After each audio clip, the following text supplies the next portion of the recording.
Čachtický hrad, táto významná historická pamiatka a sídlo legendami opradenej krvilačnej grófky Alžbety Báthoriovej je po dvojročnej rekonštrukcii opäť otvorený pre širokú verejnosť. Obnova hradu za viac ako 1 000 000 eur bola zrealizovaná najmä vďaka európskym zdrojom v rámci regionálneho operačného programu Ministerstva pôdohospodárstva a rozvoja vidieka.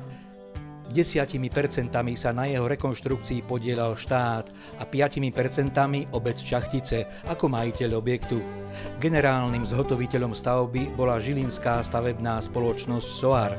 S prácami na statickom zabezpečení objektu sa začalo v máji v roku 2012.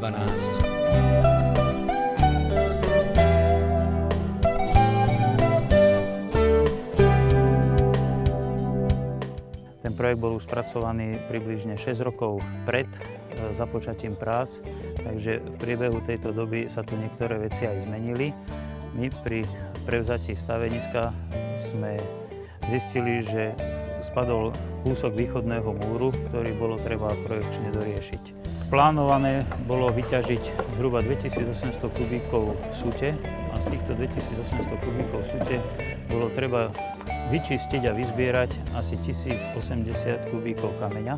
A tento kameň sa mal použiť na murovanie a rekonštrukciu hradieb, a teda aj statické zabezpečenie, nakoľko niektoré múry, klenby boli nestabilné, tak ich bolo treba mnohorazí rozobrať a znova vymurovať.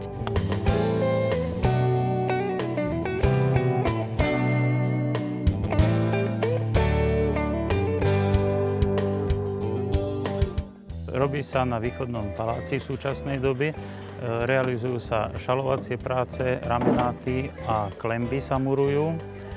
A na východnej veži nám ostáva spevniť a zošiť v podstate murivo injektážami a osadiť bleskozvod, ktorý vlastne pokrie celý hrad, bude to aktívny bleskozvod a zamedzí sa poškodeniu, tak ako to bolo v roku 1970 sa mi zdá, keď sa poškodil ten východný palác.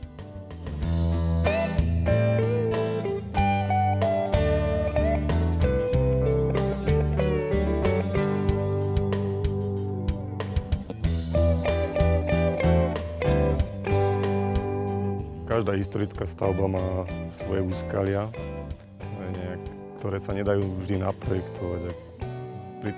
Pri tej realizácii vznikajú rôzne problémy a nástrahy, ktoré riešime v súčinnosti s investorom, čo je obec Čachtice, a následne s projektantom a pamiatkármi.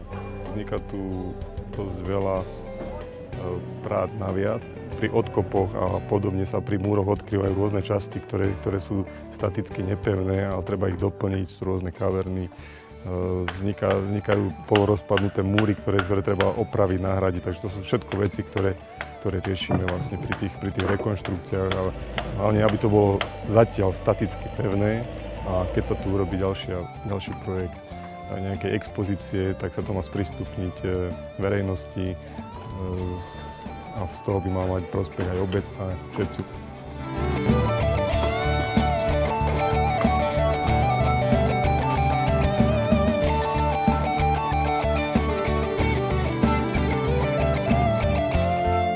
Čachtický hrad vznikol v prvej polovici 13. storočia a patril medzi prvé sídla, ktoré zabezpečovali ochranu západnej hranice Uhorska. Medzi prvými pánmi hradu bol rod Hund Poznanovcov a načas patril aj Matúšovi Čákovi Trenčianskému. Vybudovali ho predovšetkým ako mohutnú strážnu pevnosť, nikdy sa nestal prepichovým sídlom a aj preto bolo bývanie na hrade nepohodlné. Vráťme sa však k samotnej rekonštrukcii. Pre žilinskú stavebnú spoločnosť SOAR bola osobitne náročnou záchrana pôvodných klenieb, obnova obrannej veže s kaplnkou a zachovanie dobového rázu muriva.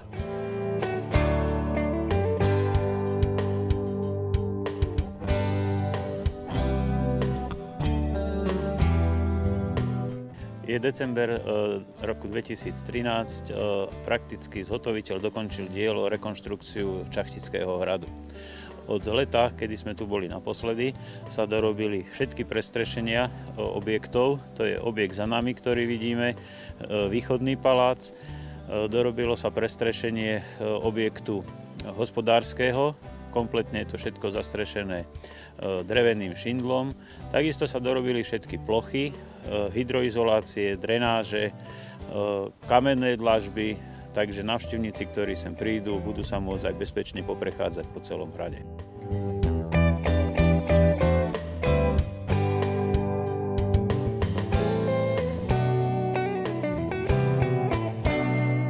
Pri rekonštrukcii boli veľmi náročné postupy technologické a zároveň najťažšie bolo dostať zo sútín kameň, ručne ho očistiť a ručná doprava na všetky miesta murovania.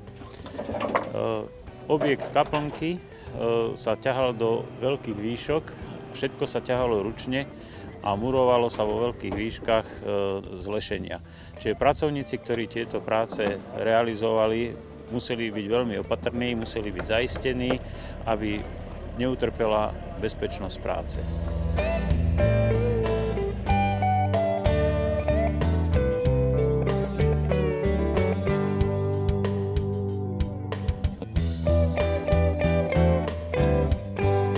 V rámci historických súvislostí iba dodávame, že v roku 1708 začal Čachtický hrad po dobití vojskom Františka Rákociho pustnúť a dočasne slúžil aj ako väzenie.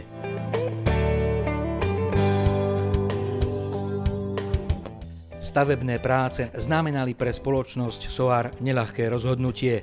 Nároky na statické zabezpečenie, mimoriadne neprístupný terén či netradičné technologické riešenia potrebné pri jeho obnove však žilinských stavbárov neodradili. Prestrešenie je podľa dobového prestrešenia, je to štiepaný šindel, dvojito ukladaný. Nie sú použité žiadne hydroizolácie, poistné fólie, je len prekryté týmto šindlom.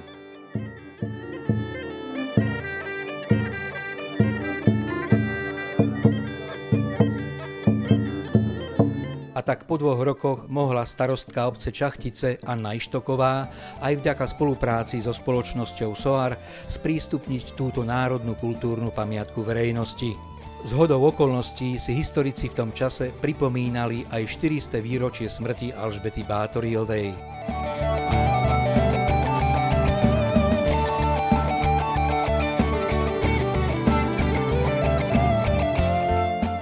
Rekonštrukcia Čachtického hradu, teda statické zabezpečenie hradných múrov, trvala zhruba 2 roky.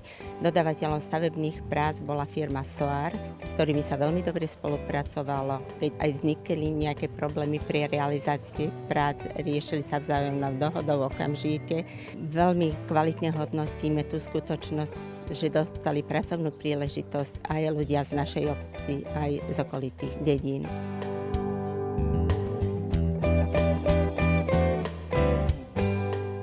Čachtický hrad sa nachádza na vápencovo-dolomitickom vrchu medzi obcami Čachtice a Višňové. Všetkým návštevníkom hradu panoráma ponúka prekrásne výhľady na okolité svahy Malých Karpát, kopanice Mijavskej pahorkatiny a Považský Inovec.